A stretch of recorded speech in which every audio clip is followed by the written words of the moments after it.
they pop up in the mind. So once we say, you don't like red? Yeah, of course. Make it blue. Black is good. Black. Yeah, they did not build good software. You should be able to click colors here. There might be some, you just click and you get the color right then, doing right clicking all the time. Thank you. Okay, fluid statics. So once it comes to fluid statics, what does that mean? What is at rest? A fluid at rest, right? So what was the principal equation which you used in statics? Like the basic equation. Sum of forces equal 0. So same is true here, but there is no like a physical object we have. It's fluids. And if it is not moving, what does that mean? There is no, what was the definition of fluid? Continuously due to, so once I am saying that it is not moving, that means there is no shearing stress. Then what is there? So that means there is some shear. No, at any particle, the moment shear stress would be there, and any fluid particle, it would kind of flow. But there is absolutely no flow. It's static, right? Even if you have a jug and you stir it, then the fluid is in motion. Although it is not flowing anywhere, but it is in motion. So there are stresses there, shearing stress is there. But we are saying that it is absolutely static. It's static. So there is no shearing stress. So there is something else there, and let's talk about that.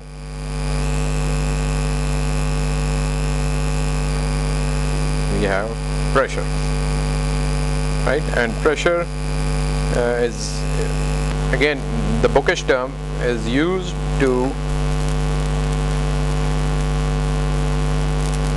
indicate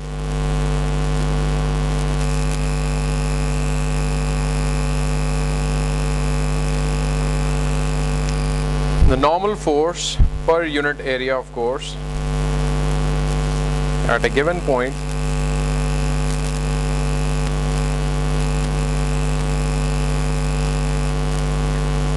and I am circling this because maybe in 30 minutes I'll be talking of something known as a point.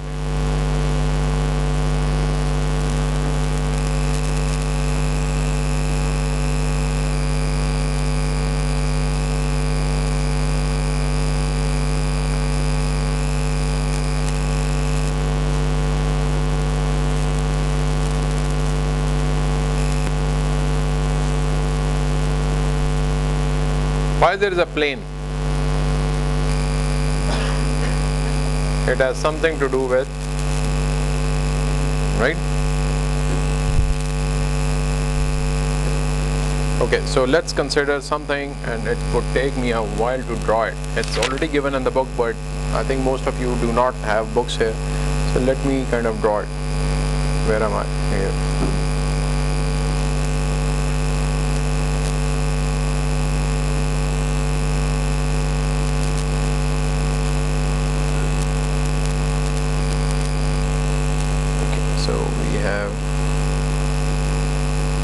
This thing.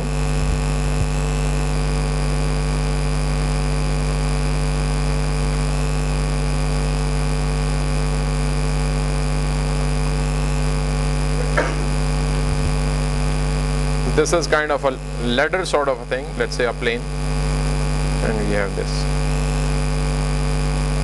So that the pressure is somewhere acting normal to it. Come on. Right?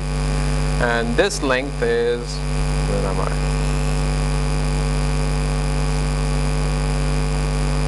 Delta S, and let me write X, Y, and Z. And now excuse me, I need to show a few things, that's why I'm changing color, but I'll switch back.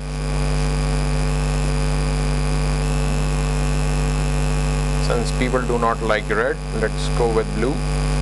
This is delta X, and this is delta Y, and this is delta Z. Right, so let's talk of this room. Let's say we have X going outside the room, this line, the Y is, let's say, this way, and Z is this way, right hand rule. So X, Y and Z is top. So now let's say if you place a board or a ladder sort of a thing, a sheet which is something like this, right, and the pressure is acting normal to that surface. Clear? So this is kind of the situation which we have. Now the angle theta, let's mark somewhere here. Let's say this is kind of the angle. Now what was the equation which we use generally to start with? The Newton's law thing, right? Is force a scalar or a vector? So that means it has the components of 3 directions, right? So if I want to apply, this is a thin sheet, by the way. Let me shade it. This is a thin sheet. So that the 2 main components of force, they are in Fy and Fz. It's so thin that in the X direction we do not consider it. Consider there is a ladder here. It's very thin, so we do not consider forces in the X direction right now. And the weight of the ladder is going this way in a negative Z direction. So let's say if I have to write the sum of forces in the Y direction, which is going to be sigma Fy equals what? For statics it's 0, and it's from complete Newton's law this is, right? And later on we'll see that since it is not moving, we don't care about it, but there is something else to prove here. Okay, so we have this one as this one. Now it is on. You might hear me now. Let me know if you cannot hear me. Now you can? Yes? No? Good. Okay, so summation of Fy, the forces in the Y direction, which is where? This direction.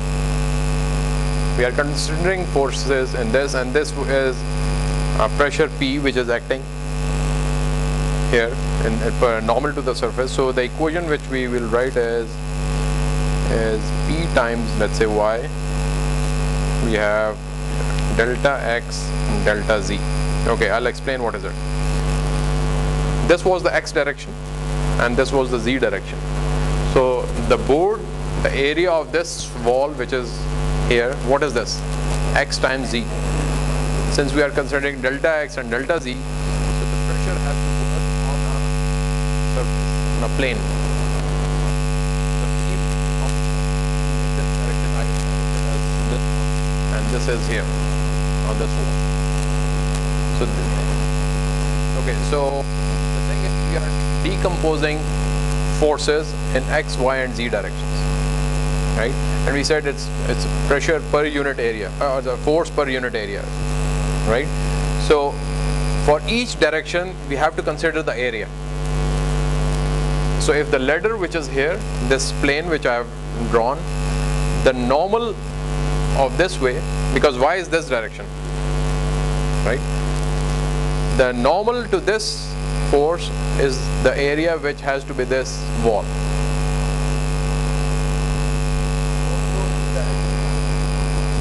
Yeah, so we that thing is decomposed into Y and Z.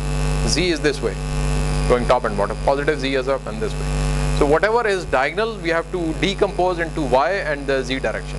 So in terms of the Y, that force comes like this, and it acts this way, that way, and it acts on the area which is perpendicular. So if you have anything in the Y direction, the perpendicular area is this one, right? So delta X, delta Z is that area. Clear? Okay, next we have what? Where am I? Okay, then we have minus PS. PS is this one, which was diagonal, and we have delta x delta s of sine theta. Okay, equals, but this one is p sub s on an area. This I just inclined that into the sine theta area, equals mass time acceleration. So what is mass?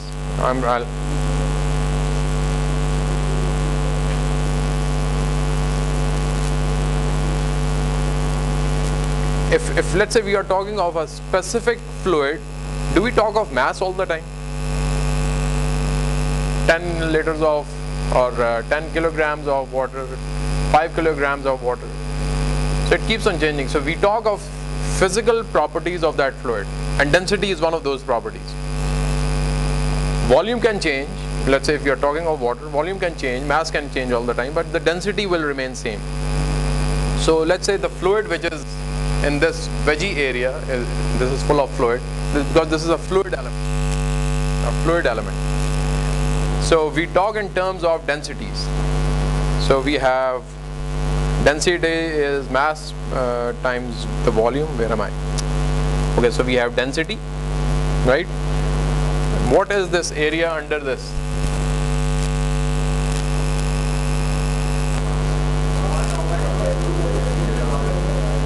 Okay, the good thing which I hear is 1 by 2. Where am I? Okay, delta x, delta y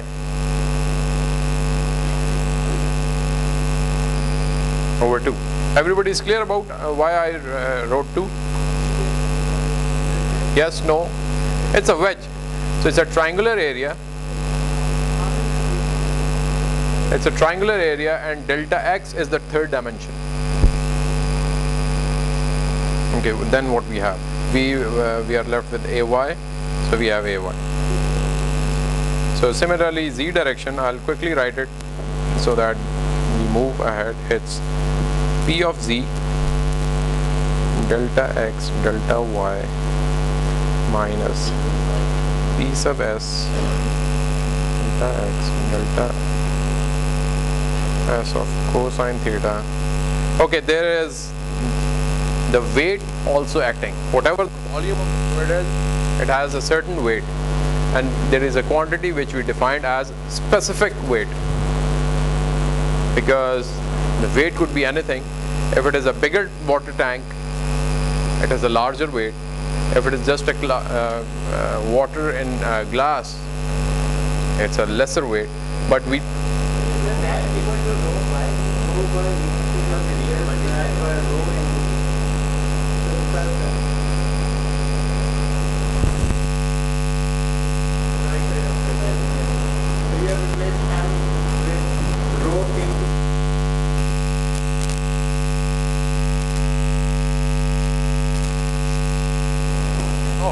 sorry, this is written wrong. Ah, come on. Thank you. Let's write a big cross. It's this. Nobody pointed out. The basic definition is wrong, that's why. Okay, coming back to that weight thingy. So if you have a big volume of water, it has a larger weight. If it is smaller, than lesser weight. But we talk in terms of specific weight, which is what? Remember?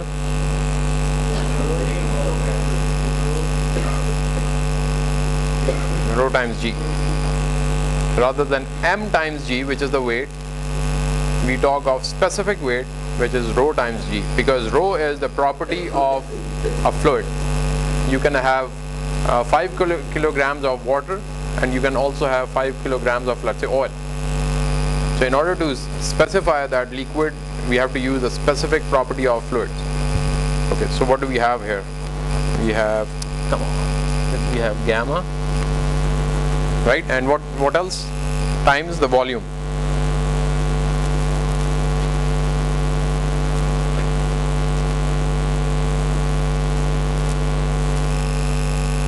Equals what? Same thing.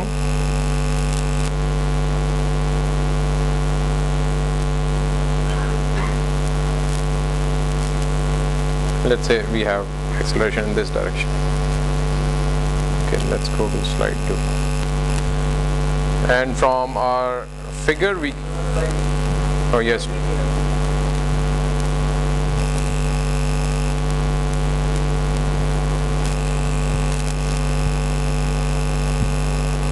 by the way, once you go back, it's just the book, it's the same thing, right? But there is one important point which I'll cover right now, which may not be given in detail in the book. Is there any other class right now? No?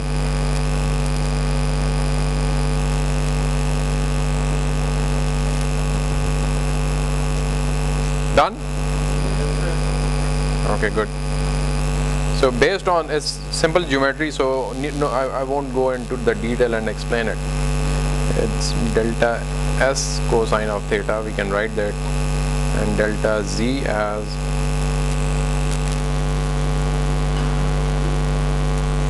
right. So by the way, what are equations of motions? What is the equation of motion?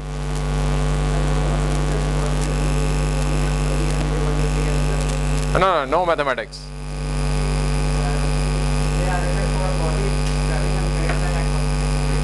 If it is not traveling at a straight line, it does not have equation of motion.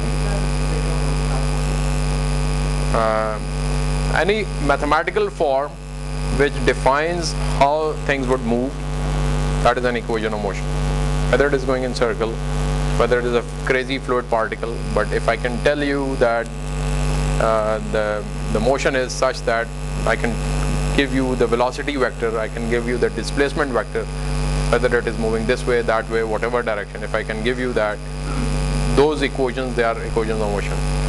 F equals ma is equation of motion, in fact, right? It tells you about the motion because you have acceleration, which is what? X double dot.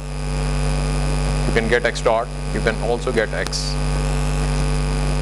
Okay, so equations of motion, we have in the y direction Py minus Ps. It's nothing but we just kind of plugged in values and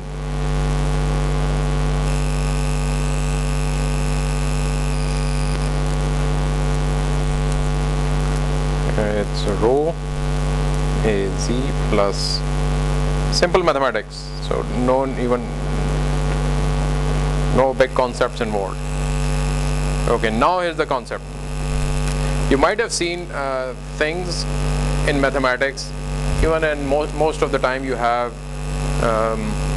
in solid mechanics and now in fluid mechanics, something known as a limit, right? In mathematics they explicitly say, okay, taking a limit, delta x goes to 0, delta y goes to 0, and then something happens and you get another form of terms, right? So are you clear why do we do this? Why do we do this? Okay, we get instantaneous at one particular point, that is true, but why to care about that point? Why that point?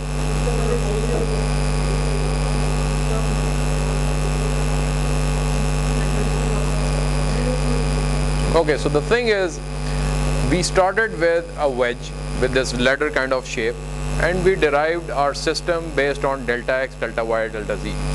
Now if somebody comes at, okay, tell me the pressure or these F equals ma on a spherical bubble, do this in a water bubble or something other shape, any arbitrary shape. Let's say if the shape is something like this,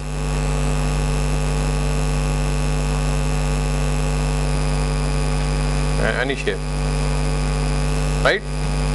So every time now you have to, oh, what was the volume? How should I decompose into delta x, delta y, delta z, right? So again, the moment anything changes, if we are doing everything for that ladder, or we are doing anything for this room, if we are doing it for atmosphere, if we are doing some analysis under sea, so every time there is something new and you sit and start deriving equations of motion all the time. Okay, this is delta x, in some cases if it is a pipe or something, then you go into delta r, delta theta variables. So a good way to do is that if something is applicable, let's say in a particular shape, let's say this one, we shrink that shape into a point such that point does not have a volume. And if we can show that the equations of motions, they are equally good for that point, then it means that it is true for any other shape as well. So there is something known as arbitrary shape or volume. Let's say arbitrary shape, or let's say arbitrary volume, which is to say that once you have derived equations of motions for a point, we are not going in molecule scales, remember that. We are not applying F equals ma at each molecule. We are talking of the smallest point which is possible, which is a point. If those equations of motions, they are true for a point, then whatever the shape of the volume is, it's just a matter of applying it. That's why we do it. So in some cases, let me give you an example here.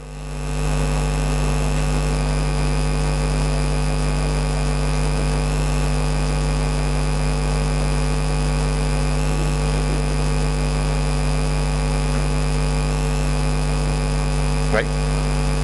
So the thing is, if whatever is inside the parenthesis, your equation of motion, in order to solve it, what you have to do is generally integrate, because what is A is x double dot. In order to get x dot or x, you have to integrate. So this integration over time, or in this case it is over volume. If you are integrating anything over a volume, and we say that we are independent of the volume, we are independent. So this quantity has to be 0. Where is it? This quantity has to be 0. We are trying to make things independent of the volume. So if your law holds true, then we put this as 0. That means it is applicable to any volume. This arbitrary, the word arbitrary is important. That's why whenever we kind of shrink things and we put delta x, delta y, delta z as 0, there is a reason to it. And sometimes students think that, okay, it's just a matter you want to get rid of this delta x, delta y, delta z. That's why you do it. But the real stuff is that you want those equations of motion, the laws which govern how things would move in time, they should be applicable at any kind of shape. If you throw a ball or a cube, it should follow the same law. If it is in fluid, it should kind of have some same kind of parameters. If the water is flowing, then the point, the way pressure acts on those points should also be the kind of same.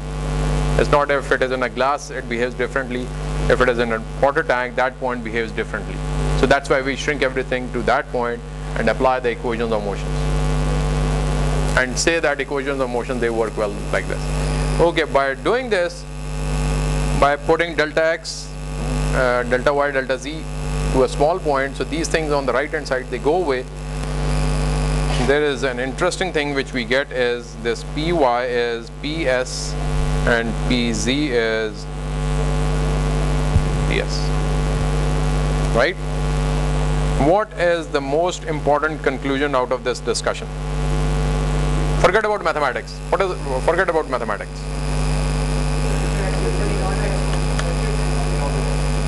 Right. Pressure is independent of the direction. Now, does it make it scalar or a vector? Right? So there is no direction associated with it. It acts normal, that we know, and that's about it. But the way it works from the top, it's the same as at this point, this point, this point. At the moment you give some distance, then there is a slight difference in terms of the force. But at one particular point, it is independent of. So let's write something in which is given in the book, just to make sure that you know that this is important. So the pressure at a point in a fluid at rest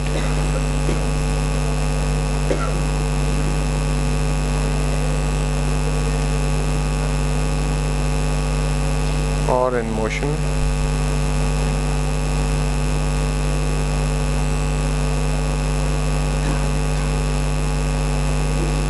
independent of direction.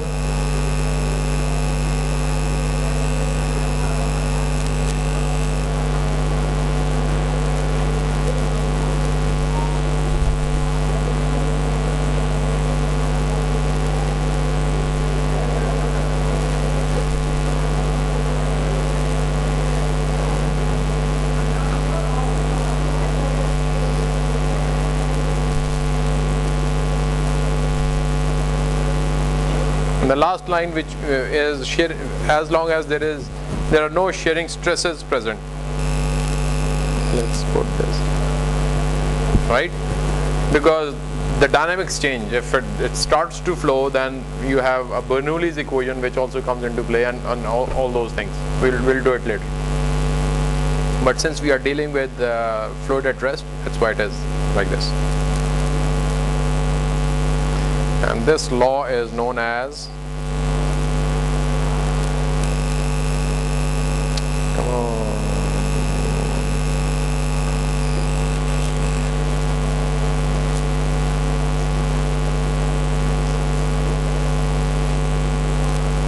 let me try something.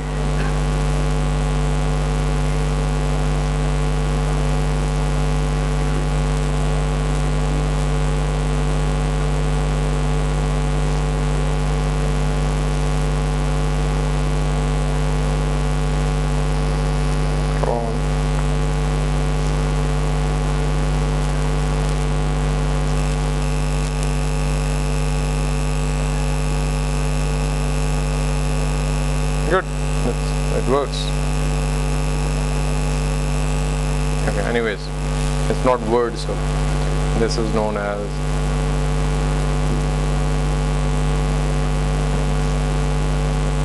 good enough.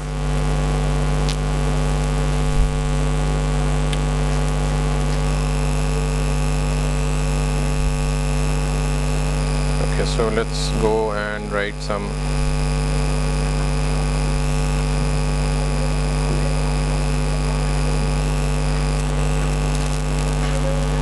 Okay, let's have a quick break, and then we meet at 12. And then in the meantime I'll draw a figure, and we move on from there.